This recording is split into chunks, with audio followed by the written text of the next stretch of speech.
who is at L&M STEM Academy. She wants to be a neurosurgeon. I learned that tonight.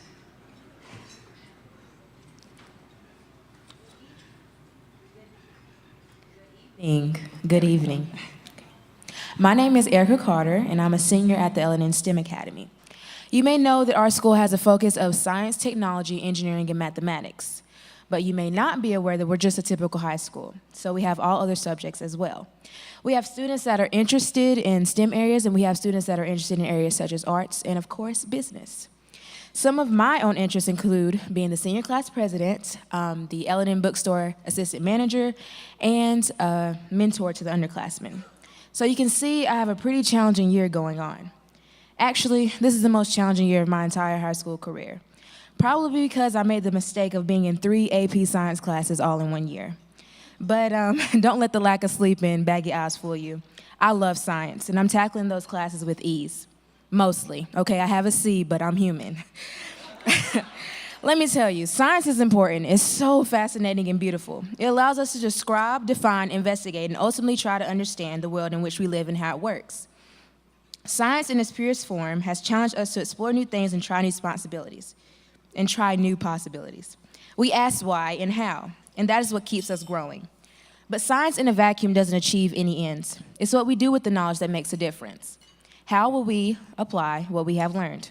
For example, just yesterday, I was able to participate in a job shadow at KUB through Junior Achievement to see how science keeps our water safe, and by default, our communities safe, through chemistry and biology. And that's what fascinates me, linking science to our world. Right now, I'm completing an internship at the UT Medical Center under the UT Medical Explorations Program. The internship allows me to shadow surgeons, physicians, RNs, and learn the numerous tasks and skills required to work in a hospital. After high school, I plan to pursue a major in biology and become a pediatric neurologist. As I said before, it's a challenging year, but I can't complain too much. Remember those 3 AP science classes I was talking about? Well, Dr. Hashemian has 3 doctoral degrees. Now that's a challenge. Professionals like Dr. Hashemian are an inspiration to young students like me, not just because of all those degrees, but because he has studied, worked hard, and become a globally recognized expert in his field. Dr. Hashemian came to America in 1974 from Iran to pursue an education. His goal was a master's degree. 3 PhDs later in nuclear, electrical, and computer engineering, mind you, Dr. Hashemian has a long list of accomplishments. Through his work in the nuclear industry, he is helping to keep our communities safe. It's a good thing I only need 1 PhD to do what I want to do, though. Ladies and gentlemen, it's my honor to ask you to turn your attention to the screen to watch a short video about the President and Chief Executive Officer of Analysis and Measurement Services Corporation and 2016 East Tennessee Business Hall of Fame laureate, Dr. H.M. Hashemian.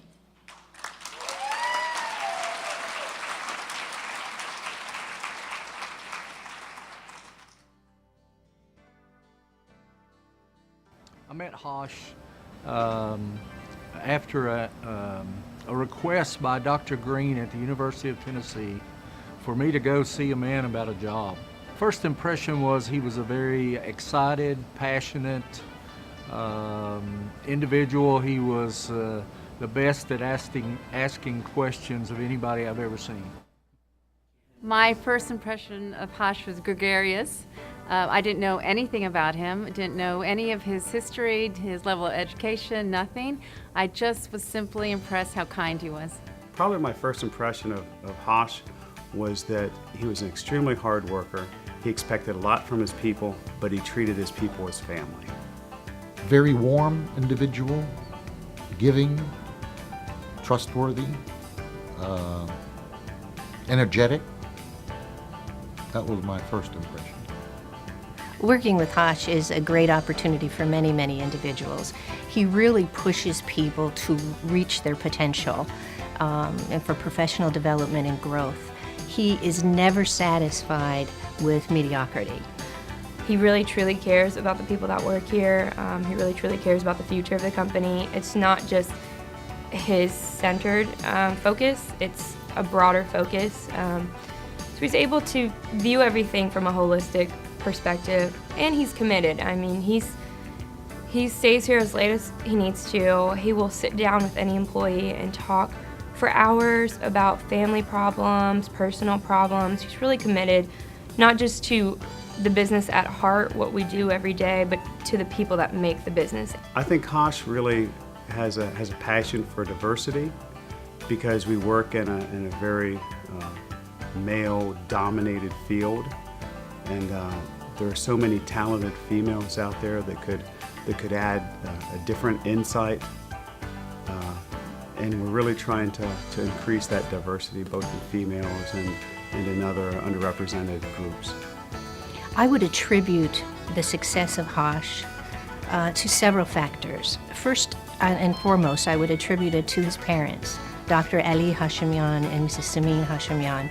Very, very strong influence in his life. Hosh has an intrinsic value or characteristic that is constantly pushing him forward to do more than what he's done previously. He has 3 PhDs. How many people have 3 PhDs? That's really remarkable. Knoxville benefits from Hosh living here and making it his home by opening up the world, opening up Knoxville to the world. He doesn't think small, he thinks really, really big, and he helps the rest of us think really big. He's very genuine. He has a love for family. He has a love for the community. He has a love for his own industry. His impact on the global nuclear safety is amazing. And for him to be headquartered in our region is a great success story for both. I think he shows the young people that are coming in that, okay, you've just gotten out of college and you have this engineering degree and there's a lot expected of you, but it doesn't stop there. In that way, Hosh is a great example of how to come into an industry with nothing, essentially, with just start up a business and put the effort and the passion and the commitment into that company to be successful at it. How many fathers would take their young daughter to Bonnaroo? I love music. I love music festivals, and when I was 16, I desperately wanted to go to Bonnaroo, and they kind of resisted, but in the end, he bought us 2 VIP tickets, and he and I went to Bonnaroo. We camped in a tent, and we've done it for about 3 or 4 years now. I think Hosh's legacy, the way he's built AMS, is just as a service provider to make nuclear power safer. And I think he sees the importance of nuclear power as, in partly, to save the world. Hosh considers excellence as just the normal way of living. And he really helps other people see that in a non-threatening way. And so for me, personally, it helps me live my life in a clear, more profound way, knowing that other people are out there like Hosh cheering me on as I would cheer him on. Hosh, I'm grateful that you decided to stay in Knoxville. Congratulations on this award. You're very well deserving, and we are honored to have you in this community. Hosh, I just want to say congratulations on your induction. This is a tremendous award and recognition for your many efforts and many contributions to the community. Thank you for the example you've set for all of us, and thank you for what you've done for all of us. I think you deserve this recognition probably many, many years ago, but I'm very, very happy that you're receiving it now. Hosh, congratulations on your award. It's so deserving, and I appreciate the opportunity. You've been such a good colleague and friend of yours for the last 2 decades. Congratulations. Hosh, congratulations. Thank you so much for what you're doing for our community, and I am so grateful that I'm now considered one of your friends. Dad, we're so proud of you. You've done an amazing job. Thank you so much, and I love you.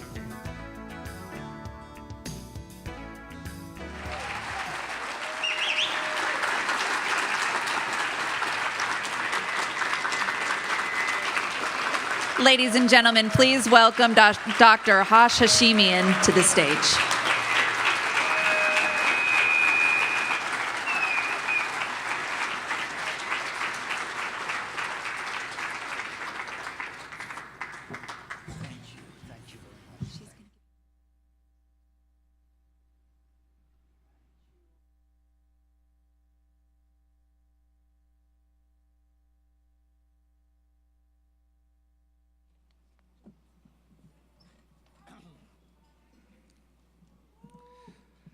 Thank you very much. I want to thank my friends and family who are here, the ones that were in the video.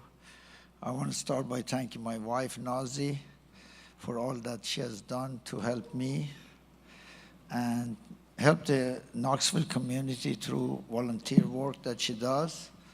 I want to thank my beautiful daughter, Nikki, and wonderful son, Alex, for their love and support. My children think that I work too hard and I travel too much and I fuss a lot. Especially when I'm hungry. They think I cannot handle hunger. They believe that if we ever crash into an island, I will eat them first. That's what they think.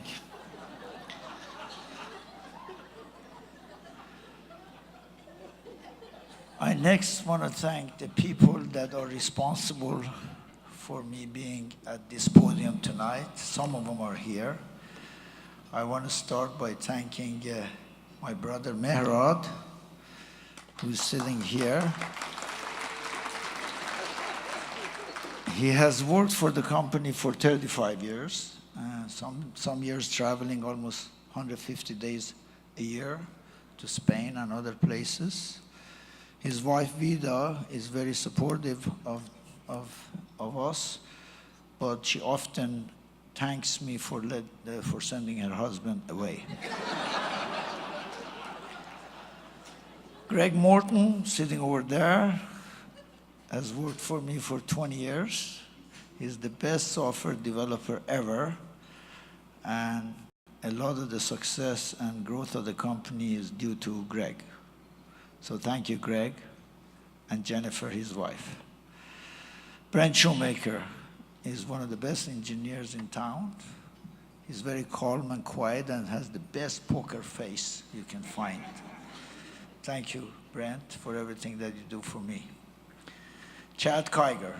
Chad Kiger is also a big traveler, even though he has 3.5 kids. The fourth one is coming in due course. Ryan O'Hagan was selected this year as a 40 under 40 champion in Knoxville, Tennessee, so I'm very proud of him. He's our marketing manager. Ladies and gentlemen, I was privileged to come to Knoxville, Tennessee 42 years ago to go to University of Tennessee as a graduate student. 3 years later, I went into business with my major professor, who was always on time on everything that he did, unlike me. The proposal was due next month. He wrote it today. I cannot do that unless the pressure is too high and the deadline is too close. So I got away from him. I went on my own. Since then, no proposal, none has ever gone out of my company sooner than 5 minutes before the deadline. We used to send stuff with Federal Express. And as you all know, Federal Express closes here in Knoxville at 10 p.m. But we self-extended that deadline to 1 a.m. by chasing the truck to the airport while reading the last draft of the proposal in the way to the airport. Once, and this is really true, once we actually chased the truck into the tarmac on foot through the gate and handed the proposal to an stunned FedEx uploader that wondered how we got there. I'm going to close now because they told me not to talk too long. Now that you know all these things, I hope you still want me to have this award. Thank you all very much.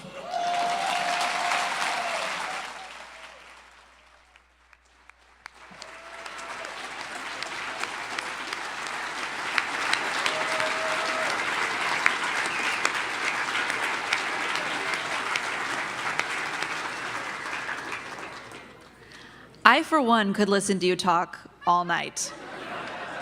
Especially if those stories continued. I'm sure your children loved the eating them alive comment, too. I looked over, they were not amused. Okay, now to present our final honoree this evening, please welcome Miss Emma Franklin to the stage.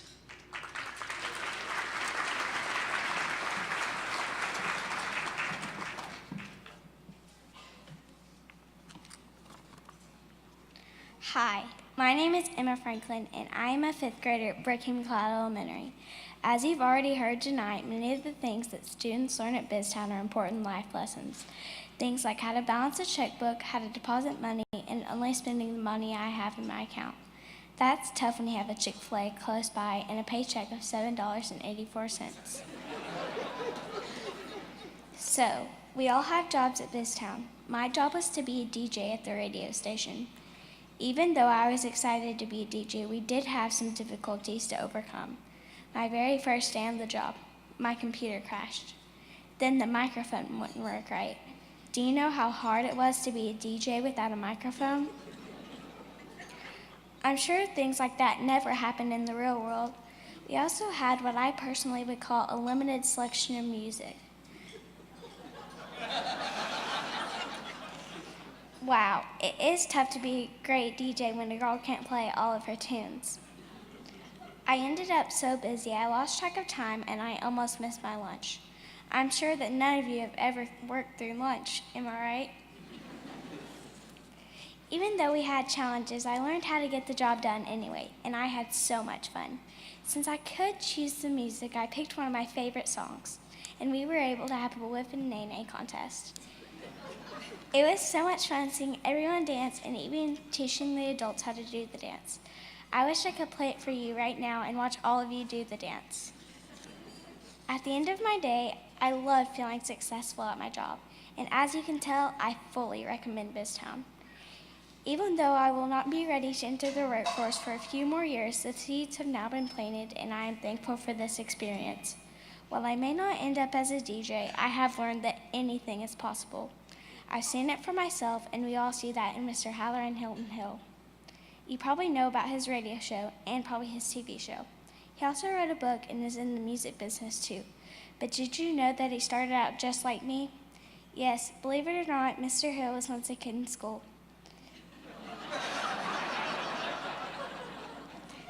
But look where he is now. It just goes to show that it's true. Really, anything is possible, especially if you have an attitude of gratitude. We can all learn a lot from his journey. Ladies and gentlemen, it is my honor to invite you to turn your attention to the screens to watch a short video about our favorite radio host, Renaissance communicator, and 2016 East Tennessee Business Hall of Fame laureate, Mr. Halloran Hilton Hill.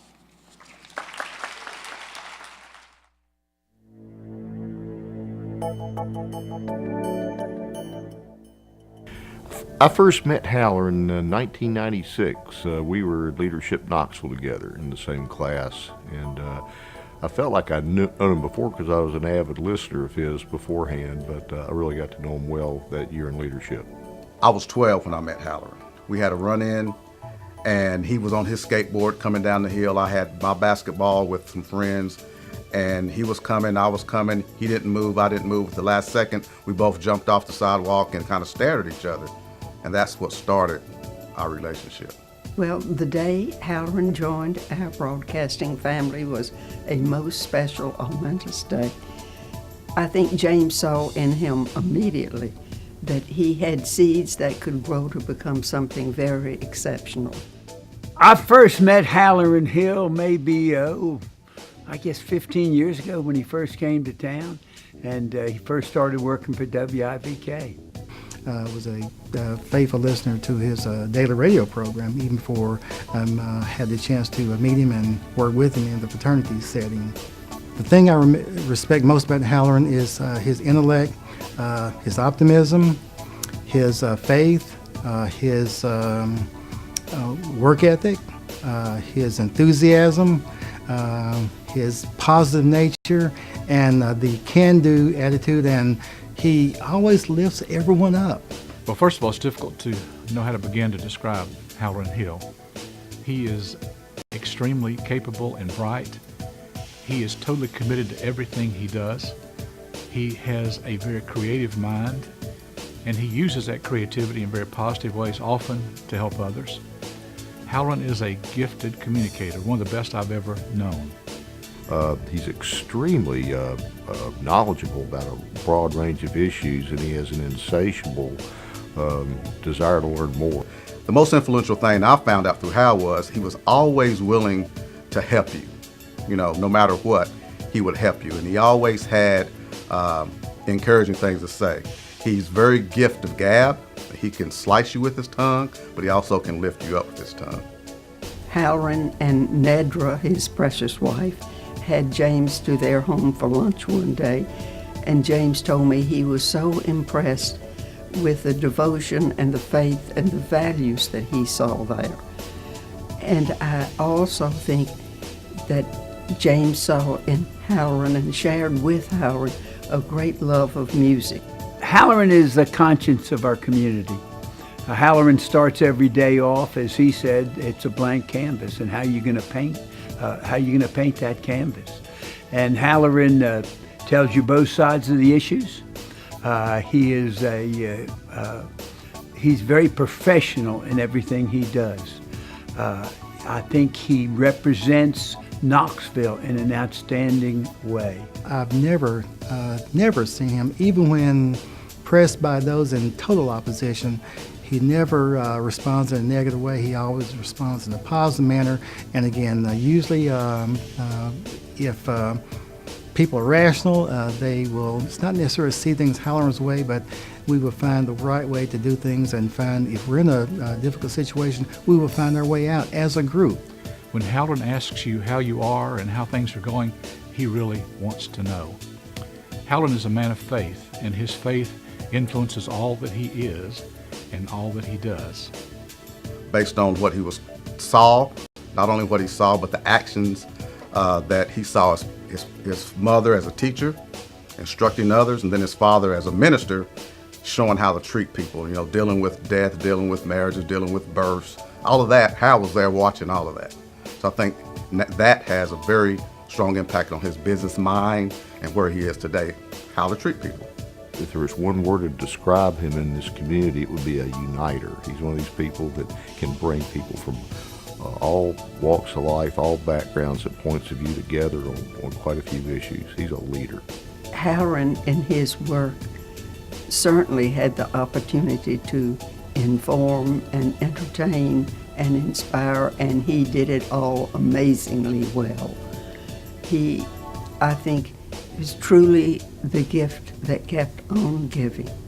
Halloran's a great family man, being the husband to Nedra, the father to Hallie and Halloran Jr. I watch him. He is a big teddy bear when it comes to his kids. He puts on this persona of being a tough guy or disciplinarian because his mother and his father were, but when it comes to the kids, they're running that. Now Nedra runs the house, but the kids run Hal. But he's a great father. He's a great provider. I watched him with them whether it's school or whether it's helping them get with their jobs or whatever. He's a great family man. Halloran, congratulations for this very well-deserved honor. And I think I want to personally thank you for your friendship and all that you've done for this community. We owe you a huge debt of gratitude for the kind of person you are and the example you set and what you give back to this community every day you're here. So from the bottom of my heart, congratulations. Halloran, congratulations on being the honoree and the winner of the this Hall of Fame award for junior achievement. You certainly have earned it and deserved it. And I know that in future times there will be many other accomplishments and awards and accolades to come your way. Natalie and I want to congratulate you and Nedra on this great honor. You richly deserve it, and Knoxville is a much better place because Halloran Hill lives here. Halloran, congratulations on this well-deserved honor. You have worked hard. You've accomplished very much. And although you would never seek it, you deserve this recognition. And so God bless you, my friend. I'm glad to be with you through the whole process. Congratulations. Love you, man. Halloran, congratulations. You deserve this honor. I'm so proud of you, and James would be too.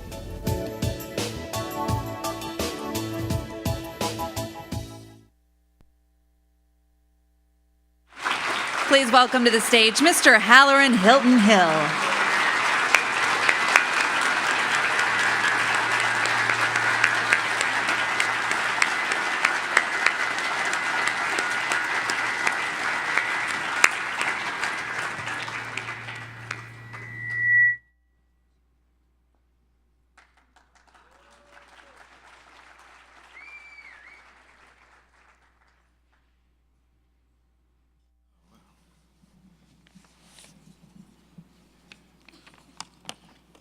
I would like to announce my candidacy for President of the United States. I'm just kidding. Oh, wow. Didn't that young lady do a fabulous job, by the way? Thank you for that. Wow, seeing Mrs. Dick at the end of that video, I hadn't seen that. It's kind of overwhelming. Let me just give you a few quick thoughts. I just learned this story. In 1896, my grandfather, Franklin S. Hill the first, Franklin S. Hill, was born in Chattanooga, Tennessee. It was a time of great turmoil in Chattanooga. He had an older brother who died from malnutrition, and then his mother abandoned the family. I just learned this story a couple of weeks ago. So his mother abandons the family, and his father could not support him. His father died from heartbreak and heart attack. So at 6 or 7 years of age, he would roam the streets of Chattanooga trying to find food from garbage cans, and he would sleep underneath people's porches at night as an orphan. Some people found him and took him to the Elmira Steele Home for Orphaned Children. And he went on to work at a drugstore. He was a World War I veteran. Most of his life, people thought that he was a drunk. What he actually was doing was self-medicating himself from the PTSD of World War I and a world that just wasn't right by or for him at that time. And I think about what he would think right now. What would he think being in this room right now? Because had he not survived that, I'm not here. So tonight, I have a few people I want to thank. They told me to take 3 minutes, and then Chip called and told Nidra 3 minutes, cognizant of the fact that I can run 4 hours just like that. This is 3 minutes. First, I want to thank God. I stand before you tonight as a self-confessed gratitude junkie. God is good. He's merciful. When I look through my life and I look at the triumphs and tragedies and I count them one by one, to me, it is a record of God's resume of reliability. So tonight, I thank God. I'd like to thank the board and the staff of Junior Achievement and those on the selection committee. I'd like to say thank you to all my friends that were on the video. Having you here in the room with me tonight means a lot to me. I'd like to thank my radio and television family. My boss Ken is here with me tonight, and Chris Marion, who's been one of my best friends and the producer of both my radio and TV shows and just tried and true, is right here in the front. I want to thank you guys. And John Wright, who had things to say and who knows things he should never say. To my beautiful wife, Nidra, whose inner beauty far exceeds her amazing outer beauty.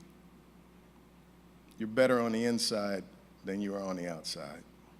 And you got good outsides.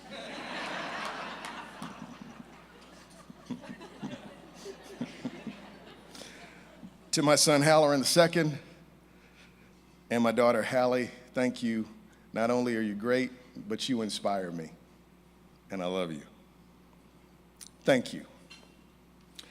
The word achievement means a thing done successfully, typically by effort, courage, or skill. That word is the cornerstone of this organization. In order to achieve, you must believe. You have to believe that it's possible. The word possible actually means able to be. But who has to believe? Who is in charge of the calling to be the first believer? The children we serve in JA are just like me. They really are the culmination of all of those who believe us into our moments of success and believe us through our moments of failure.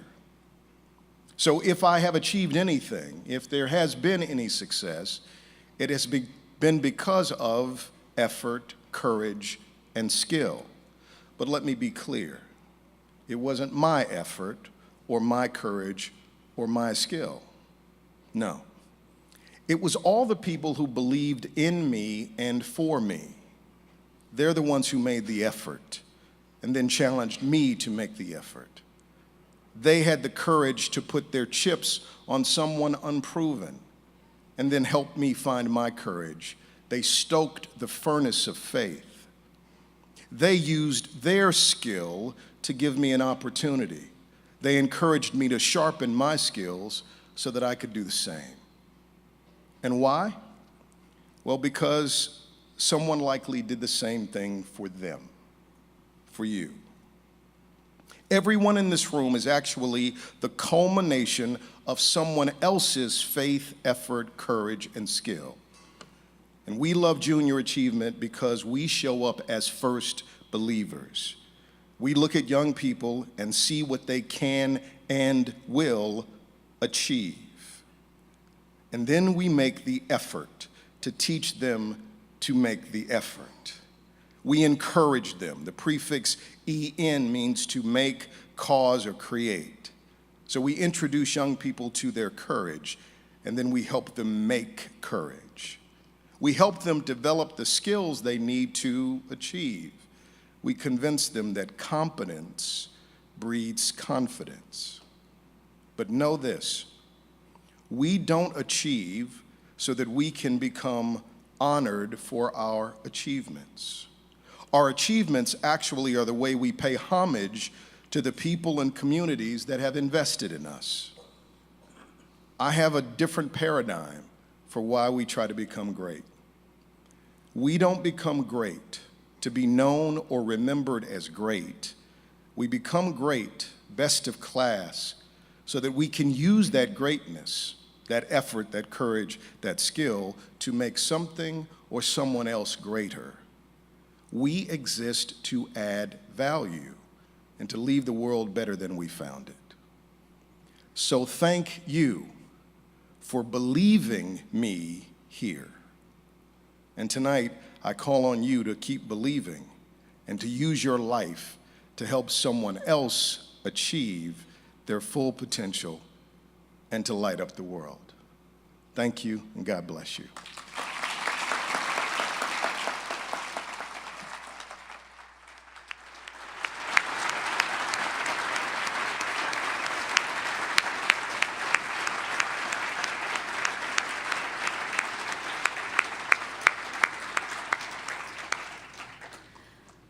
So we should all write your name in on the ballot? Yeah? You've got a couple people who are going to vote for you. What an impressive group of people that we have heard from today, truly inspiring in both their business success and their leadership. We've heard from great role models, and hopefully their stories have inspired all of us. As we move towards the end of tonight's program, please welcome the President of Junior Achievement of East Tennessee, Chip Reed.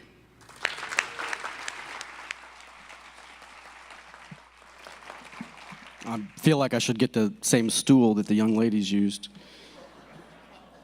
And I admit I'm the idiot that scheduled myself to go on after Mr. Hill. That was, sorry.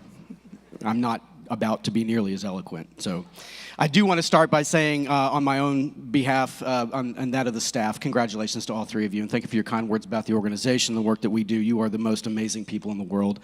I feel like I get to know you at least a little bit through this process, and I am grateful for that opportunity because you are truly amazing people, so thank you for that. We do have one more short tribute, so it is my pleasure to ask you to please turn your attention to the screen to watch this short message from the Honorable Governor Bill Haslam.